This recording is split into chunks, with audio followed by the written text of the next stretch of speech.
ملک سخن کی شاہی تم کو رضا مسلم، تم کو رضا مسلم۔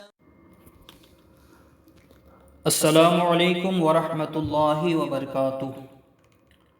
بسم اللہ والحمد للہ والصلاة والسلام علی رسول اللہ وعلی آلہ واصحابہ اجمعین، اما بعد فاعوذ باللہ من الشیطان الرجیم، بسم اللہ الرحمن الرحیم۔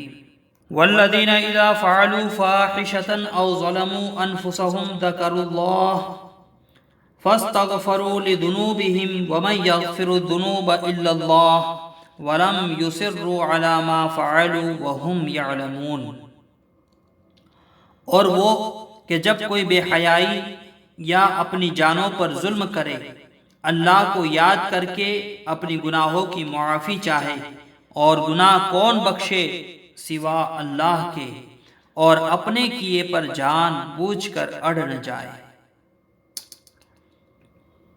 حدیث پاک حضرت ابو سعید خدری رضی اللہ تعالیٰ عنہ فرماتے ہیں کہ رسول اکرم صلی اللہ تعالیٰ علیہ وسلم نے یہ بیان فرمایا کہ بنی اسرائیل کے ایک آدمی نے 99 قتل کیے تھے، پھر اسے اپنے اس جرم کا افسوس ہوا اور وہ اس جرم کے حکم کو پوچھنے کے لیے وہ ایک راہب کے پاس آیا اور اس سے پوچھا، کیا اب میری توبہ قبول ہو سکتی ہے؟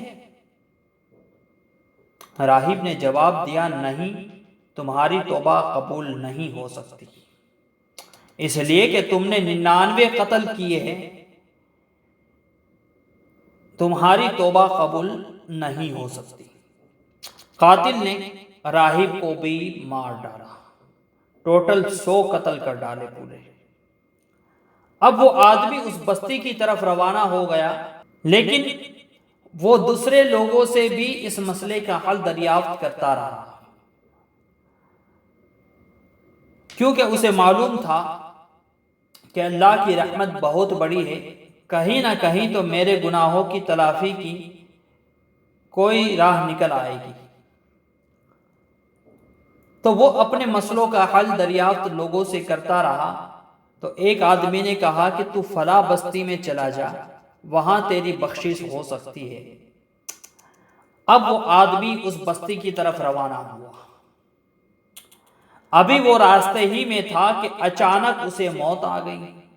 روایتوں میں یہ بھی آتا ہے کہ وہ جس بستی کی طرف جا رہا تھا وہاں اللہ کے ایک نیک بندے رہتے تھے، وہ بندہ انہی کے پاس جا رہا تھا۔ تو اب راستے میں اس بندے کی موت ہو چکی، لیکن اس نے مرنے سے پہلے اپنے سینے کو اس بستی کی طرف جھکا دیا جس بستی کی طرف اس کا جانا مقصود تھا۔ اب وہ جس بستی کی طرف جا رہا تھا اس کی طرف اپنے سینے کو جھکا دیا اور اس کی روح قبض ہو گئی۔ اس کی موت کے بعد رحمت کے فرشتے اور عذاب کے فرشتے دونوں آ گئے اور اس کے متعلق حجت کرنے لگے اس بات میں کہ اس کی روح کون لے جائے۔ رحمت کے فرشتے کہنے لگے کہ اس شخص کی روح ہم لے جائیں گے، اس لیے کہ یہ توبہ کے ارادے سے نکلا تھا، گناہوں کی بخشش کروانے نکلا تھا، کسی اللہ کے نیک بندے کی بارگاہ میں جانے کی نیت سے نکلا تھا۔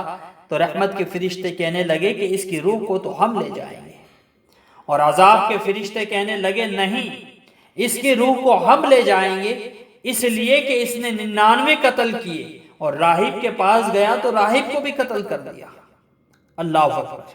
بس جس بستی کی طرف وہ آدمی جا رہا تھا اللہ تعالیٰ نے اسے نزدیک ہونے کا حکم دیا، اور جس بستی سے وہ چل کر آ رہا تھا اسے دور ہو جانے کا حکم دیا، اور پھر فرشتوں سے فرمایا کہ اس کے مرنے کی جگہ سے دونوں بستیوں کا فاصلہ ناپ لے۔ فوجد الی ہذہ اقرب بشبر فاغفر لہ۔ تو فرشتوں نے اس بستی کو ماپنا شروع کیا تو وہ اس بستی سے ایک بالشت نزدیک نکلا جس بستی کی طرف وہ روانہ ہوا تھا، اس لیے اس کی مغفرت فرما دی گئی۔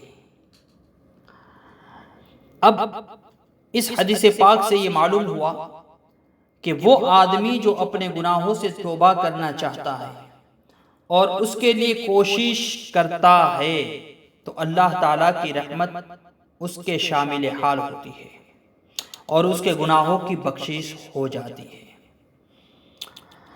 توبہ کہتے کسے ہیں؟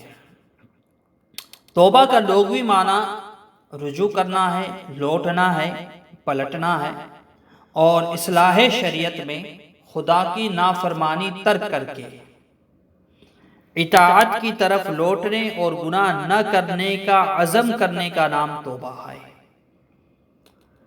کہ جو خدا کی نافرمانی کی ہے، گناہ کیا ہے، اس کو چھوڑنا اور اللہ کی فرما برداری کرنا، اور کبھی بھی اب اس گناہ کی طرف نہیں آئے گا، اس گناہ کو نہیں کرے گا، اس کا پکا ارادہ کرنا، اس کا نام توبہ ہے۔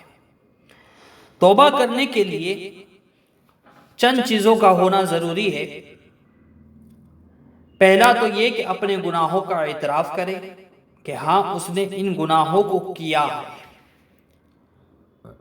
پھر گناہ چھوڑنے کا پورا ارادہ کرے کہ میرے سے جو گناہ ہوئے وہ ہو چکے، اب آئندہ میں کبھی بھی یہ گناہ نہیں کروں گا۔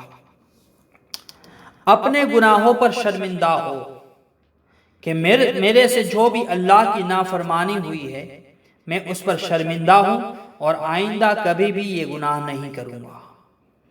حقوق العباد کے تحت بندے کے حقوق کو ادا کرنا، جیسے کسی کا مال لے لیا ہے تو اس کو واپس لوٹانا، یا کسی پر کوئی ظلم کیا ہو تو اس سے معافی مانگنا، اور رب کریم کی بارگاہ میں ندامت کے آنسو بہانا،